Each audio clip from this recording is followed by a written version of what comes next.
Hola, ¿qué tal a todos? Les habla Leonardo. Bueno, primero que nada, dos cositas. La primera, perdón. Una disculpa por haberme ausentado tanto tiempo. Pero es que llegó la cuarentena, mi universidad se puso como loca, tarea, tarea, tarea, bla, y la verdad es que me consumió todo el tiempo del mundo y no pude grabar nada. Pero pues aquí estoy. Y la segunda cosa es que debido a la cuarentena y que tengo más tiempo, voy a tratar de estar subiendo dos libros al mismo tiempo. Trataré de subirlos como intercalados, un día sí, un día no, entre un libro y el otro para que en sí ustedes tengan más contenido y escojan qué capítulo ver, qué libro ver, escuchar, o los dos, pero no es recomendable, mejor uno a la vez. Y esto con la finalidad de, pues, ser más activo y tal vez tratar de llegar a más espectadores. Bueno, sin nada más que agregar, me despido. Gracias por esperarme y comenzamos. Chao. Antes del crepúsculo acamparon en una colina, junto a un riachuelo. El hombre dijo que el forzado caballo gris se llamaba Tatus. Es la abreviatura de Incitatus, en honor del corcel que el emperador Calígula amaba tanto que lo convirtió en sacerdote y cónsul. Nuestro Incitatus es un efímero animal de feria. Un pobre diablo con los huevos cortados, dijo Barber. Le enseñó a cuidar del caballo castrado, a restregarlo con manojos de hierba suave y seca, y luego permitirle beber e irse a pastorear antes de ocuparse de sus propias necesidades. Estaban al raso, a cierta distancia del bosque, pero Barber lo envió a buscar madera seca para el fuego y tuvo que hacer varios viajes hasta formar una pila. Poco después, la hoguera chisporroteaba y la preparación de la comida empezó a producir olores que le debilitaron las piernas. En una cacerola de hierro, Barbel había puesto una generosa cantidad de cerdo ahumado, cortado en grandes rebanadas. Sacó buena parte de la grasa derretida, y al cerdo chisporroteante añadió un nabo grande y varios puerros cortados, añadiendo un puñado de moras secas y algunas hierbas. Cuando la poderosa mezcla terminó de cocerse, Rob pensó que nunca había olido algo mejor. Barber comió impasiblemente y lo observó devorar una generosa ración. Le sirvió una segunda en silencio. Rebañaron sus cuencos de madera con trozos de pan de cebada. Sin que nadie le dijera nada, Rob llevó el puchero y los cuencos hasta el riachuelo y los frotó con arena. Tras regresar con los cacharros, Rob se acercó a un matorral y orinó. Benditos sean Dios y la Virgen. Ese es un pito de aspecto extraordinario, comentó Barber, que se había acercado súbitamente. Rob cortó el chorro antes de lo necesario y ocultó su miembro. Cuando era bebé, explicó tenso, sufrí una gangrena ahí. Me contaron que un cirujano quitó la pequeña capucha carnosa de la punta. Barber lo miró sorprendido. Te extripó el prepucio. Fuiste circuncidado, como un pijotero pagano. El chico se apartó muy perturbado. Estaba atento y expectante. La humedad llegaba desde el bosque, por lo que abrió su hatillo, sacó su otra camisa y se la puso encima de la que llevaba. Barber extrajo 2 pieles del carromato y se las arrojó.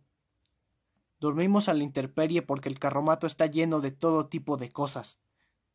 Barber percibió el brillo de la moneda de hatillo abierto y la recogió. Ni le preguntó dónde la había conseguido, ni Rob se lo dijo. Lleva una inscripción, dijo Rob. Mi padre y yo supusimos que identificaba a la primera corte romana que llegó a Londres. Barber estudió el disco. Así es. A juzgar por el nombre que le había puesto al caballo, era evidente que sabía muchas cosas sobre los romanos y que los apreciaba.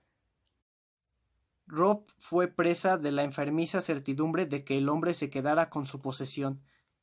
Del otro lado aparecen más letras, añadió Rob roncamente. Barber acercó la moneda a la hoguera para leer en medio de la creciente oscuridad. IOX. IO significa gritar, y X es 10. Se trata de un vitor romano. Griten 10 veces. Rob, aliviado, aceptó la devolución de su moneda y se preparó el lecho cerca de la hoguera. Las pieles eran de oveja, que colocó en el suelo con el vellón hacia arriba y de oso que empleó como manta. Aunque eran viejas y olían fuerte, le darían calor. Barber se preparó el lecho al otro lado de la fogata y dejó la espada y el cuchillo donde pudiera tomarlos rápidamente para repeler a los agresores, o, pensó Rob asustado, para matar a un niño que huía. Barber se había quitado el cuello del cuerno sajón colgado de una tira de cuero. Obturó la parte inferior con un tapón de hueso, lo llenó con un líquido oscuro que sacó de un frasco y se lo ofreció a Rob. «Bébetelo todo. Es un destilado que preparo yo mismo». Rob no quería ni probarlo, pero le daba miedo rechazarlo. Los hijos de la clase trabajadora de Londres no eran amenazados con una versión blanda y facilona del coco, ya que desde muy temprano sabían que algunos marineros y estibadores eran capaces de engañar a los niños para llevarlos, mediante cuentos, al fondo de los almacenes abandonados. Conocía a chicos que habían aceptado golosinas y monedas de ese tipo de individuos, y también sabía lo que habían tenido que hacer a cambio. Estaba aterrado de que la embriagadez era un preludio muy frecuente. Intentó rechazar otro trago de alcohol, pero Barber frunció el ceño y ordenó: «Bebe, te quedarás más a gusto». Barber solo se dio por satisfecho cuando Rob bebió otros 2 tragos completos y sufrió un violento ataque de tos. Volvió a poner el cuerno a su lado. Acabó el primer frasco y un segundo. Soltó un perpentoso pedo y se metió en el lecho. Solo miró a Rob una vez más. «Descansa tranquilo, mozuelo», dijo. «Que duermas bien. De mí no tienes nada que temer». Rob estaba seguro de que era una trampa. Se metió bajo la maloliente piel de oso y esperó con las caderas tensas. En el puño derecho apretaba la moneda, a pesar de que sabía que, disponiendo de las armas de Barber, no sería un contrincante para el hombre y estaba a su merced. Aferró con la mano izquierda una piedra pesada. Finalmente, tuvo pruebas más que suficientes de que Barber dormía. El hombre roncaba espantosamente. El sabor medicinal del licor quemaba la boca de Rob.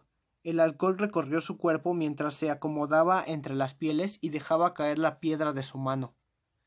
Apretó la moneda y se imaginó una fila tras otra de romanos, vitoreando 10 veces a los héroes que no permitirían que el mundo les derrotara. En el alto, la estrella se veía grande y blanca, y rodaba por todo el firmamento, tan cercanas que deseó estirarse y arrancarlas para hacerle un collar a mamá. Pensó en cada uno de los miembros de su familia. De los vivos, a quien más añoraba era a Samuel, lo que resultaba extraño, porque Samuel le había molestado su primogenitura y lo había desafiado con palabrotas e insultos. Le preocupaba que Jonathan se meara en los pañales y rezaba porque la señora Aileen tuviera paciencia con el pequeño. Anhelaba que Barber regresara pronto a Londres, pues quería volver a ver a los otros. Barber sabía lo que sentía el chico nuevo. Tenía exactamente su edad cuando se encontró solo después de que los fieros guerreros escandinavos asolaran Clacton, la aldea de pescadores en la que había nacido. El incidente estaba marcado a fuego en su memoria. Ethelred era el rey de su infancia. Desde que tenía memoria, su padre había maldecido a Ethelred, diciendo que el pueblo nunca había sido tan pobre bajo el mandato de cualquier otro monarca. Ethelred ejercía presión e imponía más tributos, proporcionando una vida lujosa a Emma, la mujer decidida y hermosa que había traído de Normandía para hacerla su reina. Con los impuestos también creó un ejército, pero más que para proteger a su pueblo, lo utilizó para protegerse a sí mismo, y era tan cruel y sanguinario que algunos hombres escupían al oír su nombre. En la primavera del año del señor 991, Ethelred deshonró a sus súbditos sobornados con oro a los atacantes daneses para que se retiraran. La primavera siguiente la flota danesa regresó a Londres tal como lo había hecho durante un siglo. Esa vez Ethelred no tuvo opción. Reunió a sus guerreros y sus buques de guerra y los daneses sufrieron una gran degollina en el Támesis. 2 años después tuvo lugar una invasión más grave, cuando Olaf, rey de los noruegos, y Sven, rey de los daneses, remontaron al Támesis con 94 naves. Ethelred volvió a reunir su ejército alrededor de Londres y logró rechazar a los escandinavos, pero esta vez los invasores comprendieron que el monarca puslizamente había desguarnecido los flancos de su país con tal de protegerse a sí mismo. Los nórdicos dividieron su armada, vararon sus barcos a lo largo del litoral inglés y devastaron las pequeñas poblaciones costeras.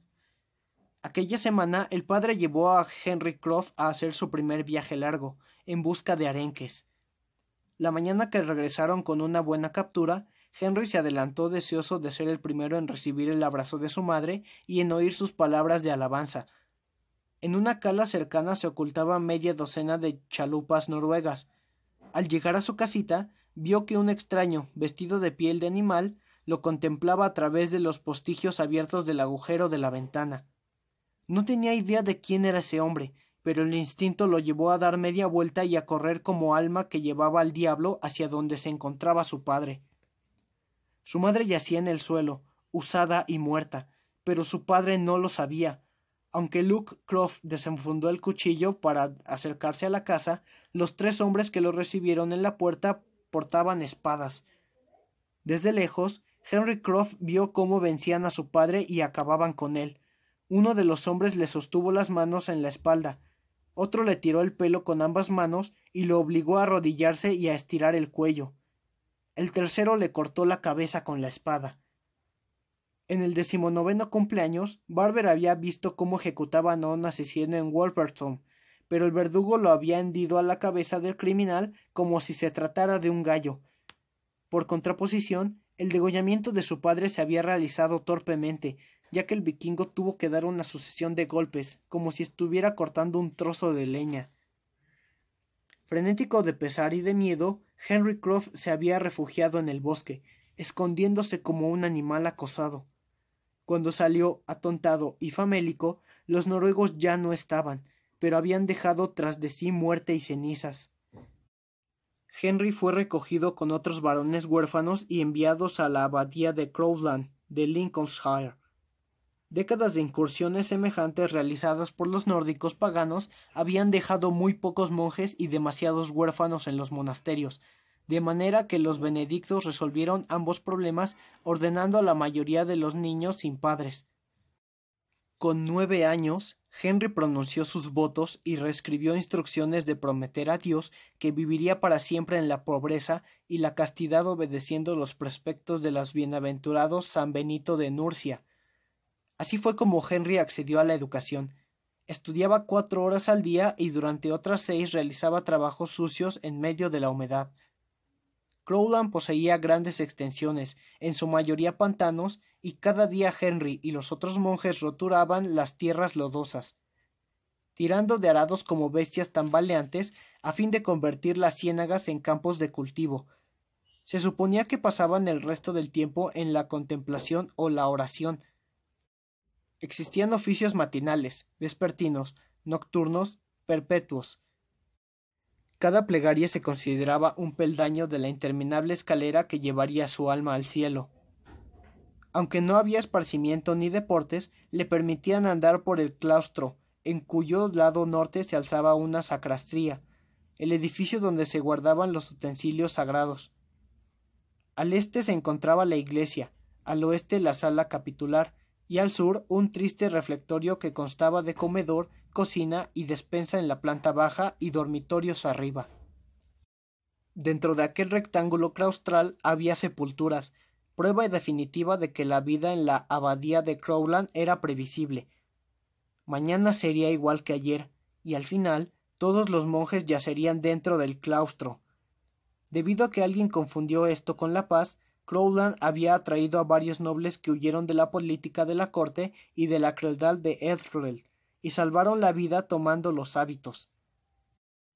Esa élite influyente vivía en celdas individuales, al igual que los verdaderos místicos que buscaban a Dios a través del sufrimiento espiritual y el dolor corporal producidos por los cilicios, los tormentos fortificantes y autoflagelación. Para los restantes 67 hombres que llevaban la tostura, pese a ser impios, ya no se habían recibido la llamada de Dios. El lugar era una única y espacia cámara que contenía 67 jergones.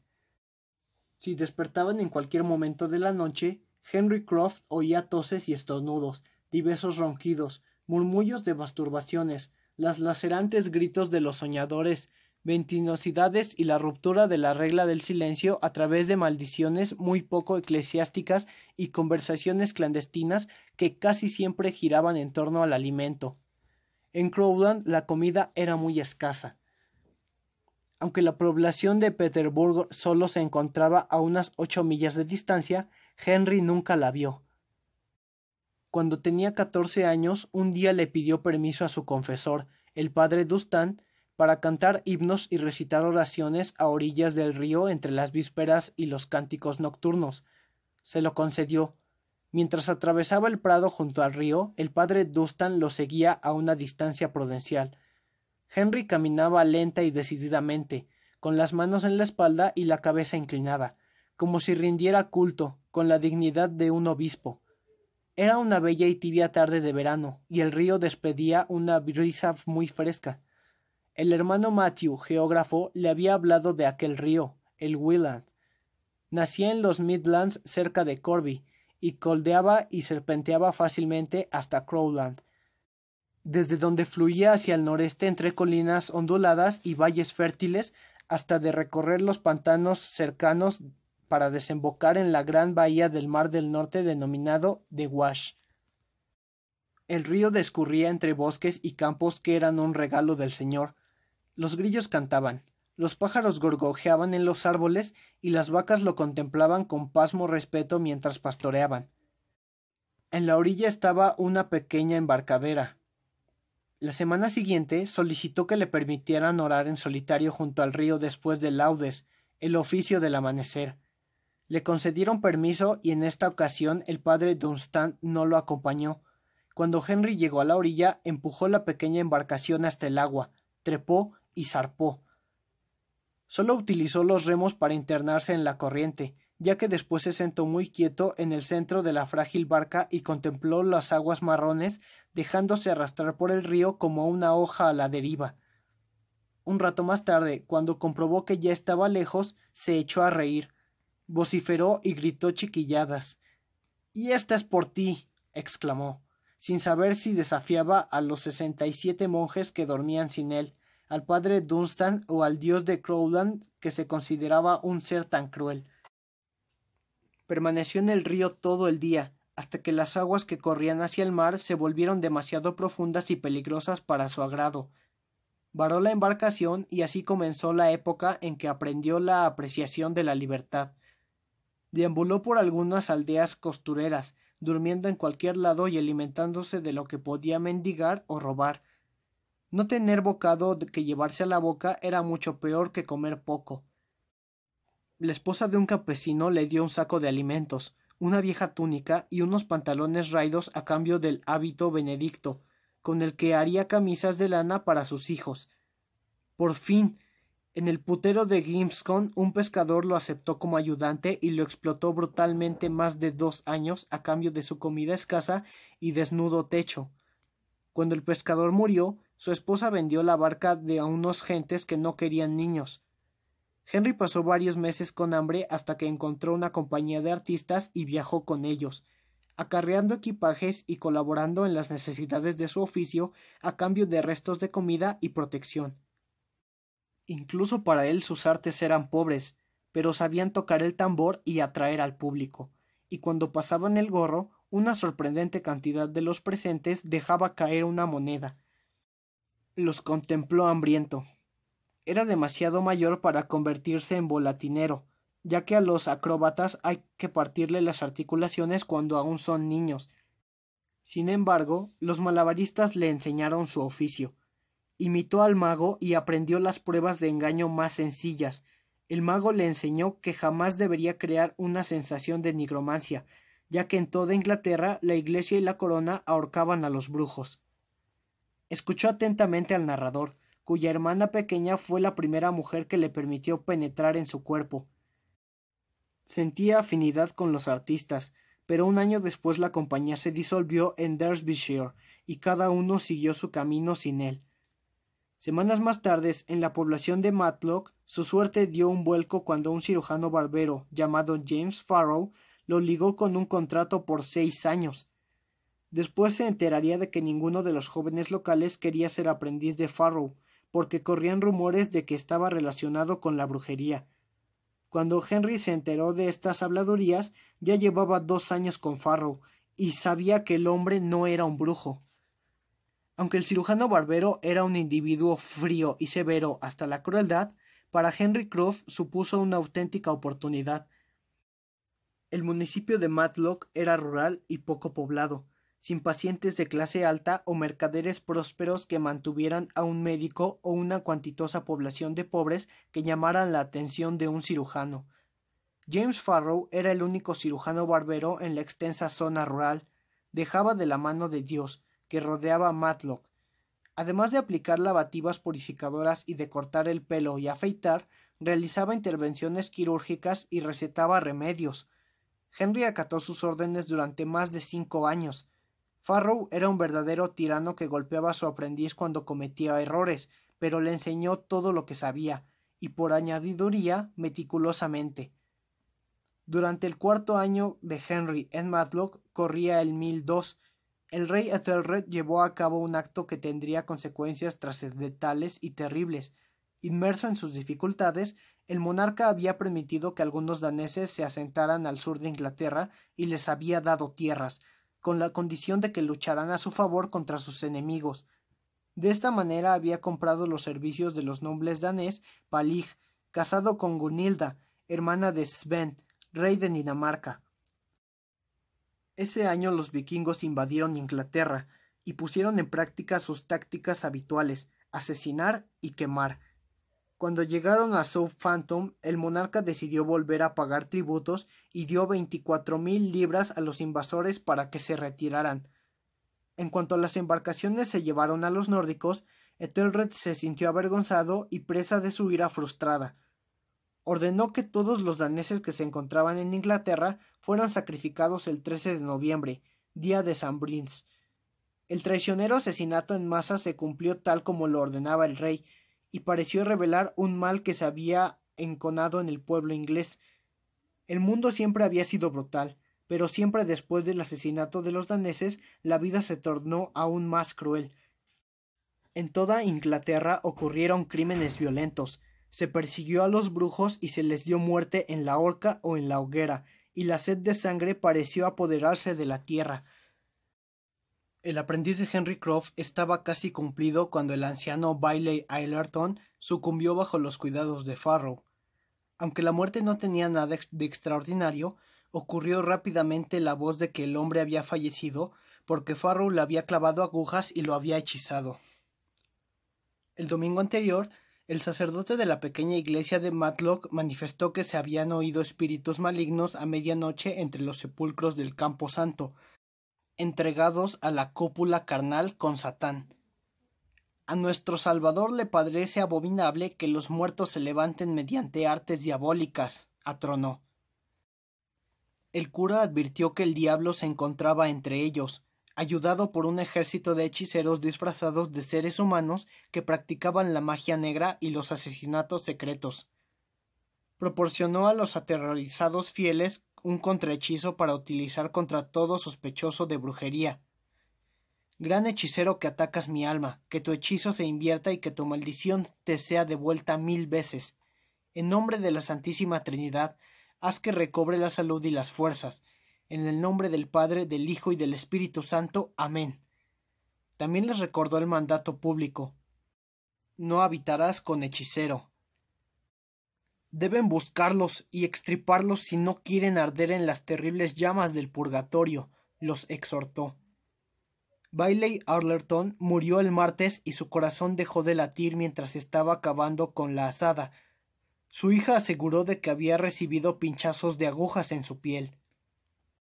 Aunque nadie más las había visto, la multitud entró al corral de Farrow cuando el cirujano barbero acababa de montar su caballo y se disponía a visitar a los pacientes.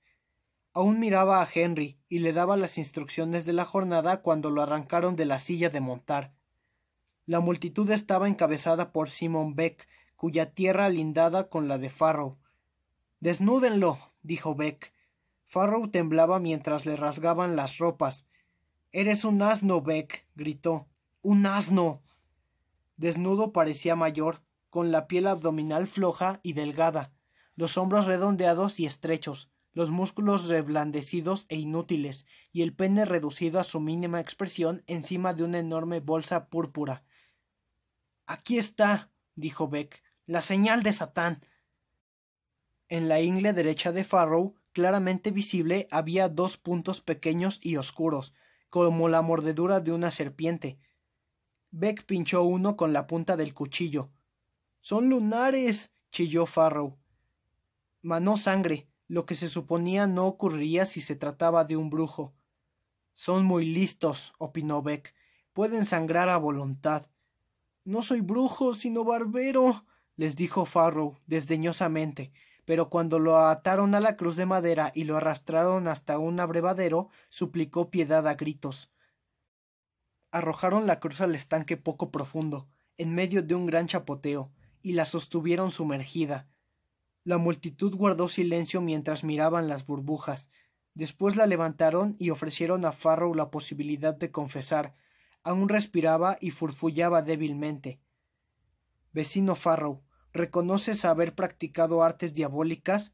—preguntó Beck amablemente. El hombre atado solo pudo toser y jadear. En consecuencia, volvieron a sumergirlo. Esta vez sostuvieron la cruz hasta que dejaron de aparecer burbujas, y siguieron sin levantarla. Henry solo pudo mirar y llorar, como si volviera a presenciar la muerte de su padre.